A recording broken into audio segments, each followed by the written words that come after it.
or compromise. We will either get this right now or the pressure will again build. And if we go down that path, I worry about the future of our state. Thank you all for your time, and to many of you for leading the way on this issue when so many people in power were looking the other way. Thank you. Thank you.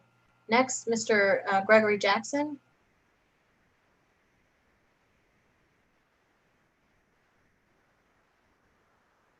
Need to be unmuted. Okay, you can hear me okay? Yes. All right. Good evening. My name is Greg Jackson. I'm a survivor of gun violence, the advocacy director for the Community Justice Action Fund, and a member of the Maryland Violence Prevention Coalition. We are a coalition of victim service providers, advocacy groups, frontline violence intervention programs, and concerned community leaders across Maryland. For those who don't know, Maryland suffers over 1,000 shootings each year, with the results of deaths and injuries costing our state $1.3 billion per year.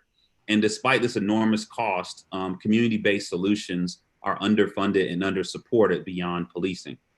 We are deeply concerned that the effect of police abuse and misconduct has a major impact on the cycle of violence. I've personally been racially profiled and unjustly held at gunpoint 5 times. And when I was shot as a survivor of gun violence, when I was shot in 2013, I was interrogated by 2 officers and 3 investigators before I could talk to my doctor. And when I met my doctor, he said I only had about 24 minutes to live due to the damage to my body. And I think, that in itself shows you where the priorities lay and how we deal with violent crime and how we deal with survivors. Over 66% of all people who are shot survive. And the majority of people who interact with the criminal justice system were once a victim of violent crime before they committed any act of violent crime. But we know there are many reasons why our communities are experiencing violence beyond policing, but we recognize that when communities lose faith in policing and see a government that's failing them, it's no surprise why they're taking justice into their own hands. And as a coalition, we agree that rebuilding trust starts with accountability and oversight, but this should also be connected with a real commitment from government to invest in community-based solutions to address violent crime and to address community violence across the state.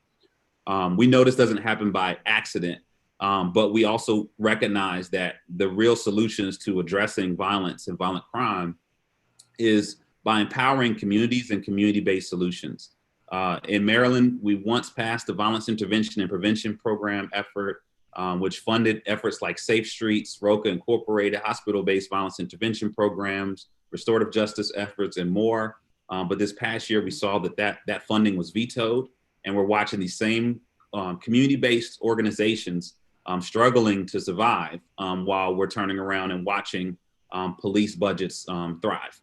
And we think that's a big challenge. So we strongly recommend that as part of your efforts as a work group that you include investing in these solutions, including community-based violence intervention and prevention programs, cognitive behavior therapy programs for those who are most at risk to violence, funding violence survivor support services and resources, and also funding hospital-based violence intervention and prevention programs. In our written statement, we shared a lot of the stats about how these programs have been successful.